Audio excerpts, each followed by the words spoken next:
Tunaendelea na somo letu lenye kichwa kinachosema sababu zinazomfanya mtu kuikana imani.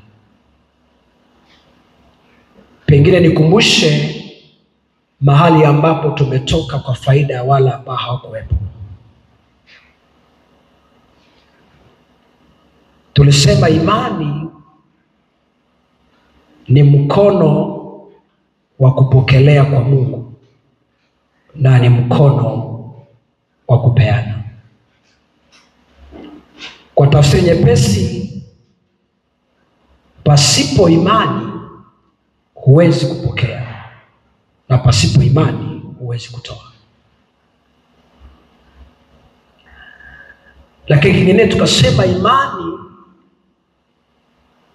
ni kitu kinachomfanya mtu kumpendeza Mungu, sawa sawa na Ibrania 11 mstari wa 6. Anasema lakini pasipo imani haiwezekani kumpendeza Mungu. Kwa ili uweze kumpendeza Mungu lazima ndani yako kuwe na imani. Mungu asifiwe. Katika sababu tulisema sababu ya kwanza inayofanya mtu kuikana imani ni kuto kuilinda imani. Tulipita kwenye kitabu cha Timotheo wa pili mlango wa 4 mstari wa 7. Timotheo anaandikiwa na Paulo na kusema nimevipiga vita vilivyo vizuri, mwendo nimeumaliza, imani nimeilinda. Kwa nini anasema imani nimeilinda? Maana yake imani ni kitu chenye maadui. Imani ni kitu ambacho kinafuatiliwa. Kuna roho ipo kwa sababu ya kukushambulia, kukutoa katika imani. Okay. Kuna kipindi kimoja nilifundisha somo la aina 3 ya majaribu. Kwa wale ambao wananifuatilia, yako majaribu yanakuja kwa sababu ya uzembe wa binadamu. Yako majaribu yanaletwa na shetani.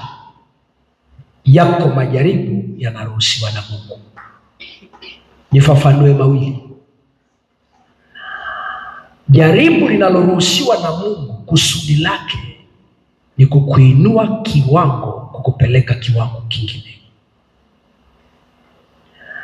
Lakini jaribu linaloletwa na shetani, kusudi lake ni kukutenganisha na Mungu. Nirudie mara mbili. Lile ambalo Mungu ameliruhusu, kusudi la jaribu ambalo Mungu analiruhusu litokee ni ili kukuinua kiwango moja kwenda kiwango kingine. Lakini lile ambalo shetani analileta kwenye maisha ya mtu, lengo kubwa ni namna ya kukutenganisha wewe na Mungu.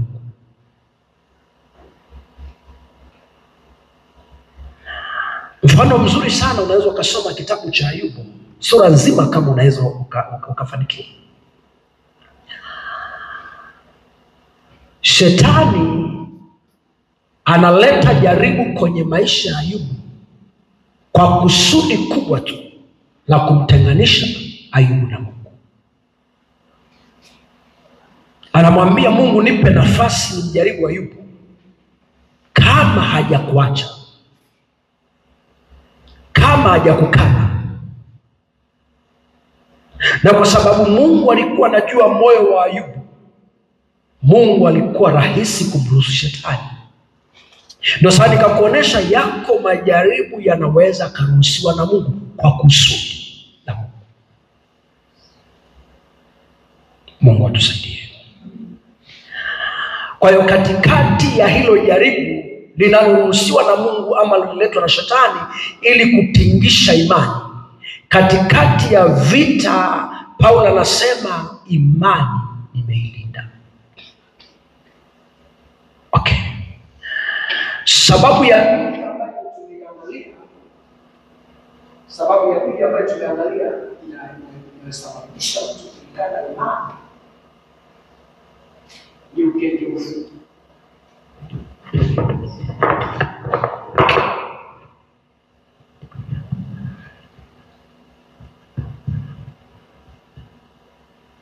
Sababu ya pili ni ukengeufu. Tukasema mtu ambaye hajaokoka hawezi kukengeuka. Anayekengeuka ni mtu ambaye ameokoka. Kwa hiyo tunapozungumza ukengeufu, ni mtu aliyeishi maisha ya kumjua Mungu, ya kumhubiri Mungu. Sasa mtu anaweza akakengeuka kwa namna gani? Tulipita tukaiona kwenye kitabu cha Wafalme wa kwanza mlango wa 11 mstari wa 13 mpaka 14. Maandiko yanasema, ikawa Sulemani alipokuwa mzee, wake zake wakaugeuza moyo wake. Kwa hiyo kilichomfanya Solomoni akaikana imani ni wake zake. Wake zake. Okay. Jambo la tatu ambalo ndio tunaangalia siku ya leo. Jambo la tatu ambalo linaweza likasababisha au sababu ya kumkana Mungu au kuikana imani, sababu ya tatu ni kukawia kwa jambo unalolitarajia. Ndio tulifika Jumapili hapo. Ni kukawia kwa jambo. Tafsiri ya neno kukawia ni kuchelewa. Kuna watu wameokoka kwa sababu wamehubiriwa kwa Yesu kuna raha, wakaokokea hapo. Kuna wengine wameokoka kwa sababu wamehubiriwa juu ya uponyaji, kama ukiokoka Yesu anaponya. Kwa hiyo kila mtu ana namna yake ambayo ameokoka. Na kuna watu ambao wameokoka kwa sababu wamejiona ni wenye dhambi na wanahitaji kutengeneza na Mungu, kisha siku moja waingie kwenye ufalme. Sasa mtu muhimu katika hawa, maana kila mtu ana sababu ya kuokoka, lakini mtu mwenye sababu sahihi na kamili na ya muhimu ni mtu aliyeokoka kwa sababu anataka kutengeneza uhusiano wake na Mungu. Huyo mtu ni wa muhimu sana kuliko watu wengine. Lakini mtu aliyeokoka kwa sababu ya mikate inaisha. Si unakumbuka wakati Yesu alikuwa anahubiri nyikani na akawapa watu mikate wakala, kesho yake mkutano ukawa mkubwa kuliko jana, na Yesu akatambua mioyo yao, akamwambia, ninyi leo hamjaja kwa sababu mna kiu ya kusikiliza neno, lakini kilichowaleta leo ni mikate mliyosikia kwa wengine jana, ya kwamba kwenye ule mkutano wa Yesu kuna kula na kubakiza na kubeba unachotaka. Hiyo ndio kilichowaleta leo, ni tumbo. Sijui kama unanielewa. Yaani kuna namna ya kila moja anavyomwamini Mungu. Lakini ngoja nikusaidie mtoto wa Mungu, jenga msingi wa kumwamini Mungu kwa sababu ni Mungu wako na unatamani ya kwamba siku moja nipate kuona ufalme wa mbingu. Na ndio maana anasema utafuteni kwanza ufalme wake na haki yote, na haya mengine tutazidishiwa. Maana yake kitu cha kwanza tunachohitajika kuipa nafasi kwenye maisha yetu ni kutafuta ufalme wa Mungu. Tukishapata ufalme wa Mungu, haya mengine ya dunia tunayatafuta pia. Lakini tusipatie ya dunia nafasi kuliko Mungu. Sio kama ninachosema. Siku moja miaka ya nyuma, alafu tutasoma andiko, tukiwa kwenye ushirika maarufu kama fellowship, kuna ndugu yetu mmoja alikuwa mfanyabiashara mkubwa na alikuwa anauza mchele, anatoa Shinyanga analeta huku. Sasa siku hiyo alipangwa yeye kuhubiri, na hatukuwa na simu kipindi hicho. Anasema alifungua ofisi store yake, maana alikuwa anauza kwenye store, mpaka kwenye saa 9 ambayo ndio tulikuwa tunaenda mahali tunakokusanyika, hakuuza mchele. Nafsi yake anasema ikawa nasikia matumaini ya kwamba yamkini unaweza ukauza hata saa 10, lakini amepangwa kuhudumu. Ngoja nikusaidie tu, maana mali ni nzuri, fedha ni nzuri, lakini angalia isikukorofisha na Mungu. Yule ndugu akakutana na mpendwa ambaye alikuwa anakuja kwenye ushirika. Akamwambia, naomba unitolee ruhusa au udhuru kwamba kuna mtu namngoja, kwa hiyo naweza nikachelewa kuja kuhudumu, na hata kama nikichelewa naomba unisaidie kuhudumu. Yule ndugu mwingine kwa sababu alikuwa na kiu ya kuhubiri akamwambia, mna shida. Kwa hiyo tukaendelea na kuabudu, kafika mahali tunamkaribisha mhubiri, tukaona mtu mwingine ndiye anainuka. Sasa haijatupa shida kwani anainuka, maana hatujui nyuma ya pazia kuna nini. Lakini yule ndugu alianza namna hii: ninamshukuru Mungu aliyeniona kabla ya kuzaliwa kwamba leo nitasimama. Kwa hiyo naye akatumia hiyo nafasi kana kwamba nafasi muhimu sana kwenye maisha yake. Sawa, akasema kile Mungu alichompatia ni sawa. Lakini kumbe kile kitendo cha yule ndugu kuahirisha kuja kuhudumu kwa sababu ya kusubiri wateja wa mchele ilimkasirisha Mungu. Sisi hatujui. Tukamaliza ibada, tukaondoka kila mtu na njia yake. Baada ya siku 2 yule ndugu akapata ajali. Ajali ile alikuwa ametegeshwa.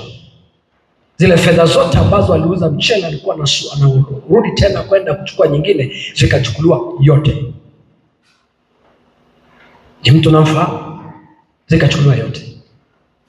Na kwa sababu ni mwombaji, akaanza kumuuliza Mungu, ni kwa nini haya yamenipata akiwa na kigezo hiki? Mungu, nimekuwa mwaminifu kukutolea sehemu ya 10. Akasimama na kitabu cha Ezekiel, Mungu, nimekuwa nikifanya hivi, nimekuwa nikifanya hivi. Mungu akanyamaza kimya. Akaripoti polisi, Arabika kama mfukoni. Alafu akaja akashirikisha kama waombaji, hebu tuombe kwa nini Mungu ameruhusu hiki kitu kitokee, na nimekuwa mwaminifu kumtolea Mungu. Ni kweli kabisa, tunajua alikuwa mwaminifu, lakini kuna mahali amepoteza uaminifu. Nikusikia tu, ninaelewa kadri ambavyo alimtumikia Mungu kwa nafasi yake. Wakati tunaomba, Mungu akamtumia mtu mmoja katikati ya yale maombi. Mimi ndio nimemruhusu adui aingilie kazi ya mikono yake ili anipe nafasi mimi. Mara 3. Yule ndugu akaogopa kusema, lakini tulipomaliza maombi tukaanza kuulizana, wewe umesikia Mungu akisema nini? Yule ndugu akanyamaza kimya. Tukaondoka. Nataka nikusaidie kitu kimoja. Huyo ndugu ambaye amepata shida anasema usiku wakati amelala, Mungu akamleta akiwa pale madhabahuni amesimama. Alafu Mungu akamletea kundi linalia lote. Alafu kuna simba ameingia katikati, analeta uharibifu. Akamuuliza Mungu kwenye maono, maana yake ni nini? Alafu anasema Mungu akamnyanyua kwenye maono, akampeleka kwenye mlango wa store yake ya mchele. Alafu anasema akaona neno limeandikwa ndani yake kwenye ukuta. Neno limeandikwa, kwa kuwa umekataa kunitumikia siku fulani, ukaitumikia mchele wako, ndio sababu uharibifu umekupata. Yale maneno yakafutika. Unajua kama Mungu akiamua kukutafuta, huna namna. Pengine kama Mungu hana kusudi na wewe. Yule ndugu akalia machozi, ilikuwa imeangukia sasa ni Jumapili nyingine. Tukakutana, tulipofika sehemu ya ushuhuda, akasimama, akasema mimi naomba nisishuhudie, ila naomba toba. Sasa tukashangaa, mtumishi anaomba toba. Akasema toba yangu ni yaliyonipata ni kwa sababu nimegairi kuja kumtumikia Mungu siku fulani. Anasema mnakumbuka siku fulani mlinipanga kuhudumu? Tukasema ndio. Hiyo siku niliacha kuja nikampanga mtu mimi, na baada ya siku 3 uharibifu ikaingia. Alafu akachomoka yule mpendwa katikati akasema, wapendwa, hiki kitu ni kweli, Mungu aliniambia tukiwa maombi kwenye mara 3, lakini nikaogopa kusema. Sijui kama nani anachosema. Mungu tusaidie. Tukaingia kwenye toba kwa sababu ya huyo ndugu, kwamba amekuwa mwaminifu katika maeneo mengine, lakini alipofika mahali pala akaacha kuwa mwaminifu. Akafungua mlango wa shetani kuipiga kazi yake. Maandiko yanasema msimpe ibilisi nafasi. Akatembea kwenye kipindi cha ziki kama miaka 3, akitembea tu kwa ziki hiyo. Tukaendelea kumsihi Mungu rehema. Okay, sawa. Amekuja kurudi kwenye reli, na nashukuru Mungu pia. Mungu akaja akamuinua na mke wake ni mbunge kwenye nchi yetu ya Tanzania. Sasa wameshahama mkoa huu. Nilisikia juzi Mungu amempa neema, amechaguliwa. Yaani neema imerudi, lakini kuna mpito aliyepitia mpaka aliporudi kwenye goti la Mungu. Na aliyekuwa anamsaidia yule mama. Kwa nini yule mama aligeuka sasa kuanza kumlilia Mungu baada ya kuona huyu ndugu amepotea? Ngoja nikusaidie kidogo. Kukawia kwa kile unachosubiri inaweza kuwa sababu ya kuikana imani. Okay, wacha tusome andiko hili. Kitabu cha Ufunuo sura ya 2 mstari wa 13 anasema, na pajua ukaapo panapo kwenye kiti cha shetani, nawe walishika sana jina langu, wala hukuikana imani yangu hata katika siku. Mimi nachotaka uone kwenye hili neno ni hapa anasema, ninapajua mahali ukapo, kwamba unapita katikati ya mapito magumu. Saa ingine unakaa katikati ya watu ambao hawaamini. Saa ingine unafanya kazi katikati ya madhabahu ngumu. Unafanya kazi kwenye ofisi ya watu washirikina. Lakini anasema Mungu anajivunia mtu huyu. Anasema najua mahali ukapo kuwa ni penye kiti cha enzi cha shetani. Unapofanyia kazi, pengine unafanya katikati ya washirikina. Unapofanya chochote, pengine unafanya mahali pagumu, lakini Mungu anajivunia neno hili. Anasema ila najua ya kwamba katikati ya hayo ulijalikana jina langu. Yaani pamoja na ya kwamba unafanya kazi kwenye mazingira magumu, lakini mazingira hayo haijakufanya wewe ujulikane jina langu. Sasa Biblia haikuambii usikae katikati yao. Kwenye nisome andiko hili.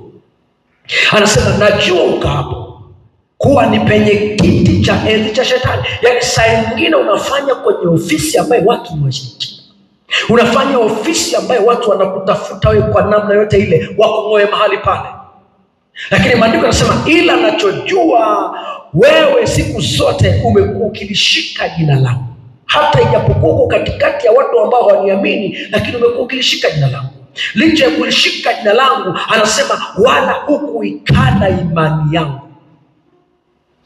Tunakwenda pamoja.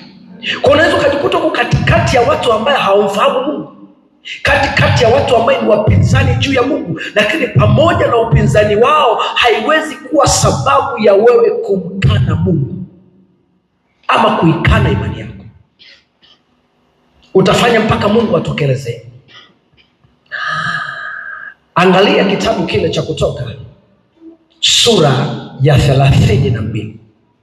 Tunapokwenda kwenye hicho kipengele cha 3 cha kukawia. Kitabu cha Kutoka sura ya 32 mstari ule wa kwanza anasema, hata ikawa watu walipoona ya kuwa Musa amekawia kushuka katika mlima, wakakusanyika wakamwendea Haruni wakamwambia, haya ukatufanyie miungu itakayekwenda mbele yetu, kwa maana Musa huyu aliyetutoa katika nchi ya Misri hatujui yaliyompata.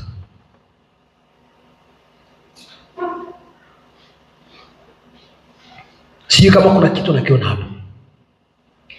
Kinachowafanya watu hawa waikane imani ni kungojea. Sababu moja inafika mahali inakatisha watu tamaa. Maandiko yanasema mstari wa 2, Haruni akawaendea akawaambia,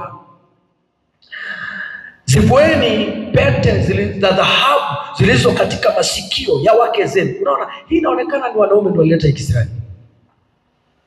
Ndani wanaume ndio walileta ikisirani. Ndio maana yeye anasema hiyo kanisa tumeenda mpaka tumechoka, mbona hatuoni matokeo? Usiye kanisani kwa sababu unataka kuona matokeo ya kimwili. Njoo kanisani kwa sababu unataka kuabudu na unataka kukutana na Mungu. Unajua ngoja kusaidia. Fanya kanisa ni eneo la maisha yako. Kawaulize watu wa dini wanaendaga kufanya ni kanisani. Tangu amezaliwa akazeekea pale, amezaa watoto amezeekea pale. Ukimgusa mtoto anakuambia siwezi kutoka kwenye kanisa la wazazi wangu. Muulize anapataga nini huko. Saa ingine sio kanisa, siwezi kutoka kwenye dini ya baba yangu. Iwe Mkristo, iwe ni mtu yote. Kwa nini asitoke? Maana yake nafsi yake ameiunganisha na hilo kanisa, ya kwamba hii ni sehemu yangu ya kuabudu. Siko hapa kwa sababu ya kupata fedha. Na ngoja nikusaidie leo, hakuna kanisa lolote linalotoa fedha. Kama lipo na mimi nipeleke. Kama lipo nipeleke na mimi. Kwa hiyo kama unakuja kanisani kwa sababu ya kupata fedha, shauri yako. Kanisa linakufundisha namna ya kupata fedha. Maana maandiko yanasema mimi ni Mungu nikufundishaye kupata faida. Kazi ya kanisa ni kukufundisha kufanya kazi ili Mungu achilie baraka kwenye kazi ya mikono yako. Kwa hiyo kama uko mmoja ambao unakujaga Gombo la Chuo kwa kupata fedha, naomba usije. Tafuta kitu cha kufanya. Fedha iko mikononi mwako. Tunakwenda pamoja. Maana yake uwe kuna fedha tunapewa, iwe hakuna, lakini haiwi sababu ya sisi kuacha kumwabudu Mungu. Sasa ukitengeneza kwenye moyo wako kitu kama hicho, kwamba mimi namwabudu Mungu si kwa sababu ya kutafuta kitu fulani, namwabudu Mungu kwa sababu nimeumbwa kwa sababu ya kumwabudu Mungu. Mungu yuko kwa sababu yangu na mimi niko kwa ajili yake. Swala la fedha litatoka na yatabariki kazi ya mikono yangu. Sijui kama kanisa mnanielewa.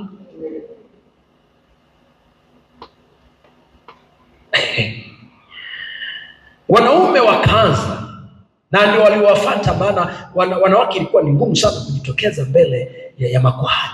Kwa hiyo inaonekana waliwasakisia waume zao huko ndani. Wakatoka wakakutana na Haruni, wakamwambia sikiliza, aisee, wake zetu na sisi tunasema hivi, huyu Musa ambaye ametuleta Misri amekawia kwenye maombi. Unajua kumbe kuna watu wanachukia mtu akichelewa kwenye maombi. Kwa nianze kuzungumza na baba. Unasikia naenda nyumbani anasema mama na umezidi sana.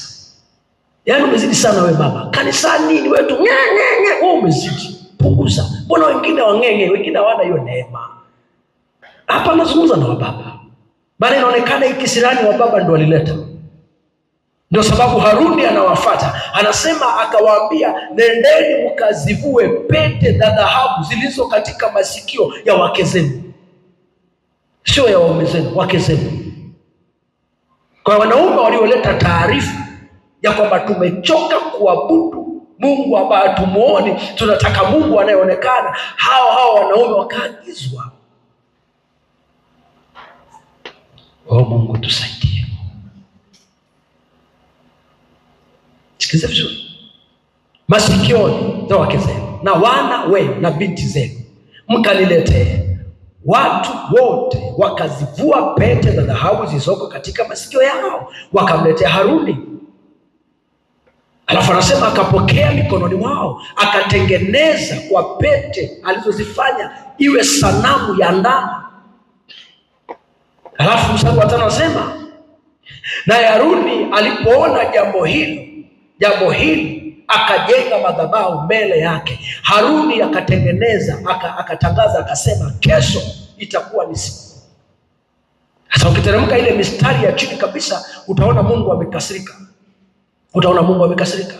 Ule mstari anasema, wamepotoka upesi kuiacha ile njia niliyowaamuru, wamejifanyizia ndama ya kusubu.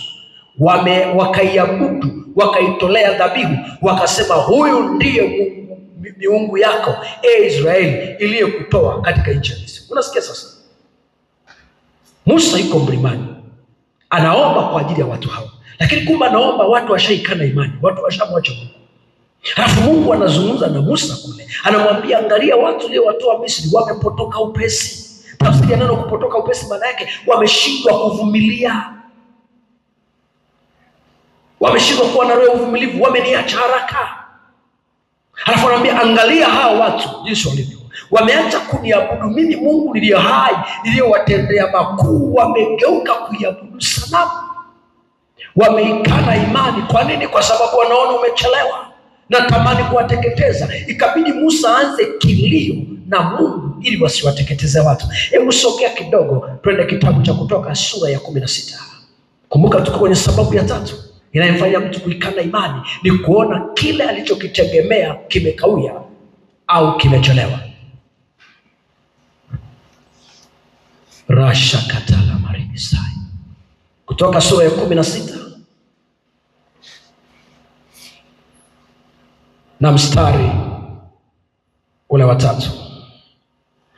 Wana wa Israeli wakamwambia, laiti tungelikufa kwa mkono wa Bwana katika nchi ya Misri, hapo tulipoketi karibu na zile sufuria za nyama, tulipokula vyakula hata kushiba. Kwani mmetutoa huko na kututia katika bara hili au bahari, ili kutuua kwa njaa kusanyiko hili lote. Sikiliza vizuri.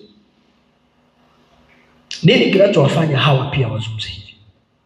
Ni baada tu ya kuona kadri wanavyotembea wanaone kama wafika wanakokwenda. Walitegemea kutoka Misri kwenda Kanaani ni kitu kama cha siku 2. Lakini kadri mwendo ambavyo umekuwa kubwa sana, kadri ambavyo mwendo umekuwa mgumu sana, wakaanza kunung'unika.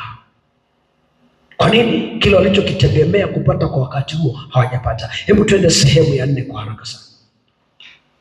Twende sehemu ya 4 kwa haraka kidogo. Yes, karamusheketele marimisaya. Sababu ya 4 inayomfanya mtu kuikana imani ni madhabahu ya miungu. Ni madhabahu ya miungu. Unapokuwa na ushirika na madhabahu ya miungu kwa muda mrefu, kuna siku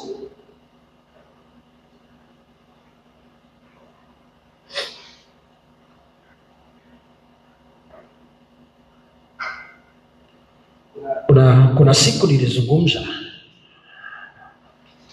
juu ya watu kukengeuka. Hiki kipindi tulichopo, especially kwa jamii ya Wamasai, hichi kipindi tulichopo miaka 7 toka sasa, mimi kama mimi, kuna watu natarajia kudondoka kwenye wokovu, hasa watu ambao wamejiconnect na mila na wamo makanisani. Utasikia wamedondoka kwenye wokovu, kwa sababu leo wanavaa suruali, lakini kesho utamkuta amevaa tutuku na mashuka na mafimbo meusi. Utasikia naimba la leo. Shida sio kuvaa shuka, shida ni kila anachokifanya. Maana kuvaa Masai shuka si tatizo. Tatizo ni ile ibada anayeshiriki. Tunakwenda pamoja. Ili usione yote anayevaa shuka la Kimasai ameenda kwenye miungu. Tatizo amevaa kwa sababu gani? Nilikutana na mmoja juzi. Tazungumza habari ya kuikana imani. Sijawahi kuona kwenye maisha yangu namfahamu, lakini nikamkuta na fimbo moja refu nyeusi. Nikamkuta amenunua kofia. Nikaona na mashuka na mkanda na sime. Alafu kabla mimi kumuuliza, akaniambia, unajua mchungaji, hiki ni kipindi cha kutahiri. Nikamuuliza, una kijana wa kutahiri? Akaniambia, sina, lakini tuko kwenye vikundi, na kila mwenzetu anapofanya lazima tushiriki. Nikamuuliza swali, umeokoka? Kwa sababu tulikuwa tunaongea wote wawili, umeokoka? Akaniuliza, kwani ni dhambi kushiriki? Shika na leo. Tukaenda tutaratibu, kwani ni dhambi kushiriki? Nikamuuliza, wewe ndani yako unaona ni sawa? Sasa kwa sababu alikuwa na wenzake, nikamwambia naomba unitafute ukipata nafasi nikusaidie. Maana yake nimejaribu kumwangalia, si tatizo lake, ni tatizo la mafundisho, kwamba aidha mchungaji wake aliogopa kumfundisha ukweli kwa sababu ana shekeli. Kwa hiyo wenye shekeli saa nyingine wanaogopewa kuambia ukweli. Kwa nini? Ukweli ni mbaya. Lakini wewe usaidie. Ukishaokoka, maana yake maandiko yanasema tumehamishwa katika ufalme wa giza tukaingizwa katika ufalme wa pendo lake Mungu Baba. Nisikilize vijana wangu, mmehamishwa kwenye ufalme wa mila, mmeingizwa kwenye ufalme wa Kristo. Sitegemei ni wakute mko kwenye mila, hata kama mmeoa kwenye koo, kwenye familia za Wamasai. Watakapowaita waambie sisi tumehamishwa kwenye ufalme wa giza, tumeingizwa kwenye ufalme wa Mungu. Maana yake msimamo ndio unakusaidia. Maana yake naweza nikazungumza namna hiyo ukapata shida wewe. Sikiliza, wokovu ni msimamo, ni maamuzi. Mbona tunashindwa na watoto mama mdogo?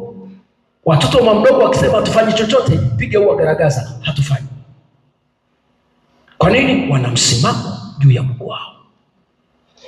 Kinatutupa sisi shida ya Wakristo, naweza nikatumia lugha ngumu kidogo, lakini hiyo nisitumie. Lakini kinachotupa shida, tunashindwa kusimama kwenye kweli ya kimungu, kwamba nikisema atanitenga, nikisema ataama. Lakini kipi bora, kumsaidia mtu kweli ama kumwambia uongo? Sikilize vizuri. Sababu ya nne, narudia, kinachomfanya mtu kuikana imani ni kujiunganisha na madhabahu ya miungu. Kitabu cha Kutoka sura ya 34 na mstari ule wa 15. 34 mstari wa 15. Unajua kama saa nyingine hujaokoka, haya mambo ya kuhusu sana, maana huna sababu ya kuishi maisha matakatifu, unaweza kaishi unachotaka. Kutoka 34 mstari wa 15, maandiko yanasema, usije ukafanya agano na wenyeji wa nchi, watu wakienda kufanya uzinzi na miungu yao na kuitolea sadaka miungu yao, mtu mmoja akataka ukale sadaka yake. Sikia vizuri, mtu mmoja akataka ukale nini? Sadaka yake. Katika wale, mstari wa 16, anazungumza juu ya Koza, binti yako. Hebu tuacha hapo, turudi. Wacha turudi kwenye huo 15. Usije ukafanya agano na wenyeji wa nchi, watu wakienda kufanya uzinzi. Hapa napozungumza uzinzi, hazungumzi uzinzi baina ya mwanaume na mwanamke. Nikusaidie. Anazungumza uzinzi wa kiroho. Yaani kuabudu miungu, Biblia inaizinisha kuwa ni uzinzi. Maana yake umemwacha Mungu, ambaye katika Yeremia sura ya 7 mstari wa 23 anasema, ikiwa mtaisikia sauti yangu kweli kweli na kwenda katika yale niliyowaamuru, anasema, ndipo nitakuwa Mungu wenu nanyi mtakuwa watu wangu. Hebu turudi hapo kidogo. Kumbuka tumetoka kitabu cha Kutoka, lakini nataka nikuoneshe Yeremia kwa haraka sana, ili unaposoma neno hili uzinzi, hazungumzi uzinzi ule wa kawaida ambao tunaufahamu. Kitabu cha Yeremia ile sura ya 7 na mstari ule wa 23 anasema, lakini naliwaamuru neno hili nikisema, sikilizeni sauti yangu, nami nitakuwa Mungu wenu nanyi mtakuwa watu wangu, mkienenda katika njia ile yote niliyowaamuru mpate kufanikiwa. Kwamba Mungu kama Mungu anataka tufanikiwe. Lakini tunafanikiwaje kama tutakwenda katika njia zake? Tukienda kinyume na njia isipoje. Unakumbuka tulikotoka katika Waibrania sura ya 10 mstari wa 38. Si unakumbuka? Anasema, lakini mwenye haki wangu ataishi kwa imani. Maana yake anayetakiwa kuishi kwa imani ni mwenye haki. Maana yake asiye na haki hana sababu ya kung'ang'ana kuishi kwa imani. Sasa ukirudi kwenye Yeremia anasema, lakini aliwaamuru, nanyi mtakuwa watu wangu nami nitakuwa Mungu wenu, ili mpate kufanikiwa. Yaani Mungu anazungumza bayana ya mtu ambaye amekubali kuwa mtu wake na yeye ambaye amekubali kuwa Mungu wake. Huyo ndiye Mungu anazungumza kwamba huyu mtu atafanikiwa. Okay, sizungumzi habari ya kufanikiwa, lakini nataka uone hichi kitu. Na aliwaamuru nikisema nitakuwa Mungu wenu. Sasa ukirudi kwenye Kutoka 34 anasema usifanye agano na wenyeji wa ile nchi wakienda kufanya uzinzi. Maana yake wakienda kuabudu miungu mingine na kuitolea sadaka. Maana sadaka yake ni nini? Saa ingine umepeleka pesa kule, umepeleka na chochote ulichopeleka, hiyo kwa lugha nyingine inatafsirika kama sadaka ya kusababisha ile ibada ifanikiwe. Tunakwenda pamoja? Maana kuna vitu niliwahi kukufundisha habari ya madhabahu. Kuna vitu vinasababisha ile sadaka ile ibada ifanikiwe, kwamba ibada pasipo sadaka hakuna. Sasa saa nyingine muomba mkaenda wote kwenye ile mtakaoenda, huyu akapeleka ndizi, yule akapeleka bia, yule akapeleka mbuzi, yule akapeleka kile. Maana yake hivyo ni vitu ambavyo vinaunganisha ile ibada kufanikiwa. Tunakwenda pamoja? Sasa saa nyingine hujaenda, lakini umesapoti kwa namna moja au nyingine. Nachotaka nikusaidie mimi, kitu ambacho kinaweza kukurudisha kuikana imani ni kushiriki ama kufanya agano na madhabahu ya miungu. Hebu angalia kitabu kile cha Kutoka sura ya 11. Kumbukumbu la Torati sura ya 11. Kumbukumbu la Torati sura ya 11, alafu tutarudi pale tena. Kumbuka tuko sehemu ya 4. Mstari wa 16. Jitunzeni nafsi zenu, mioyo yenu isije ikadanganywa, mkakengeuka ama mkaanguka ama mkageuka na kutumikia miungu mingine na kuiabudu. Kuitolea sadaka miungu ni kuiabudu. Kushiriki kwa kukanyaga kwa miguu yako ni kuiabudu. Kuisapoti kwa namna yote unavyojua wewe ni kuiabudu. Maana yake unahama kwa Mungu wa kweli aliyekuokoa, unahamia kwenye miungu. Huko ni kufanya uzinzi na miungu. Maandiko yanasema katika kitabu cha Kutoka sura ya 20, mimi ni Mungu mwenye wivu. Maana yake nini? Mungu ana wivu na ibada ya miungu katika maisha yetu. Haleluya. Angalia waraka wa kwanza wa Yohana mlango wa 5. Waraka wa kwanza wa Yohana mlango wa 5. Wa Mungu tusaidie. Waraka wa kwanza wa Yohana mlango wa 5 na mstari ule wa 21. Watoto wadogo, jilindeni nafsi zenu na sanamu. Watoto wadogo. Sasa unajua anapoandika watoto wadogo hazungumzi watoto wa Sunday school, anazungumza lugha ya kiroho. Soma Yohana sura ya 1 mstari wa 12. Ili nikusaidie kidogo, ili unapokutana na neno andiko linalosema watoto usiende kwa watoto wadogo. Yohana sura ya 1 mstari wa 12 anasema, bali wote waliompokea aliwapa uwezo wa kufanyika watoto wa Mungu, ndio wale waliaminio jina lake. Tafsiri ya neno watoto kibiblia maana yake anazungumza juu ya watu waliozaliwa mara ya pili. Kwa lugha nyingine waliokoka. Kwa lugha nyingine tungesoma hii Yohana huu wa kwanza, kwa lugha nyingine tungesoma hivi: ninyi mliozaliwa mara ya pili, jilindeni na ibada ya sanamu. Tafsiri ya neno kujilinda maana yake ni kuwa makini, kwa sababu unaweza ukashirikishwa pasipo kujua. Sasa akirudi hapa anasema jilindeni na ibada ya sanamu. Hebu twende tena kidogo kitabu cha Kumbukumbu la Torati ile sura ya 9. Kumbukumbu la Torati ile sura ya 9. Sababu zinazomfanya mtu kuikana imani. Tuko sehemu ya 4, kufanya maagano na madhabahu ya miungu. Sura ya 9 mstari ule wa 16. Lakini pia unaweza ukasoma kitabu kile cha Wafalme wa kwanza mlango wa 12 hadi mstari 28. Naomba uandike point ya 5. Sababu ya 5 inayomfanya mtu kuikana imani ni kukutana na mafundisho yasiyo sahihi. Naomba nirudie. Sababu ya 5 inayomfanya mtu kuikana imani ni kukutana na mafundisho yasiyo sahihi. Mungu tusaidie. Angalia kitabu cha Timotheo. Timotheo wa kwanza. Hii ni muhimu sana uelewe. Timotheo wa kwanza mlango wa 4. Maana yake si kila fundisho linakustahili. Timotheo wa kwanza mlango wa 4 na mstari wa kwanza. Biblia inasema, basi Roho anena waziwazi kwamba nyakati za mwisho wengine watajitenga na imani. Watajitenga na imani.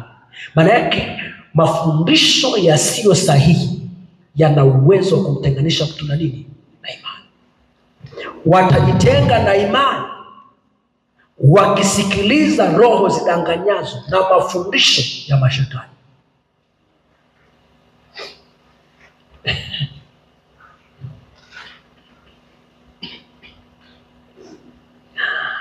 Kuna kanisa moja lilipata shida. Na lilipata shida kwa sababu walikuwa na maombi muda mrefu ya kukamata maajenti. Kwa lile kanisa, kila watu wakisimama utasikia mimi ndio niliangusha ile gari kwenye kona fulani. Kwa kanisa linakuwa na ushuhuda ya vitu vya kuzimu peke yake. Kwa hiyo hicho kipindi hawa watu kila unayemuona unaona huyu ni agent, huyu ni agent, huyu ni agent. Huyu mtoto alikuwa kuzimu. Huyu mtoto alikuwa Freemason. Hata ikaleta shida mashuleni. Maana hicho kitu kiliwatenganisha wanafunzi kwa wanafunzi. Huyu ndiye alishuhudia ile ajali iliyopatikana sehemu fulani, si ndio tulitegesha, tukanywa damu ya watu, tukaua. Yaani hizo shuhuda za kuzimu kajaza kanisa. Kimi nikusaidie. Shuhuda za kuzimu haikupeleki mbinguni, inakutia hofu. Na hatuna sababu ya kujifunza juu ya shetani, tuna nafasi ya kujifunza juu ya Mungu. Tunakwenda pamoja. Swala la kujifunza ya kwamba naleta mhubiri hapa waambie mimi nilikuwa mchawi wa Afrika Mashariki, hata wasaidia nini? Hakuna sababu ya kujifunza ramani ya mahali ambapo uendi. Jifunza ramani ya mahali unaposafiri. Maana yake tujifunze habari za mbingu, kwa sababu safari yetu ni ya mbinguni, sio ya kuzimu. Hata tumlete mtu tuanze kusikiliza hivi kuzimu kukoje, halafu kisha juu kukoje? Unaelekea huko. Ulikaa miaka mingapi? Halafu usiku nilikuwa nakuja na wanyonga, nilikuwa nakuja nasema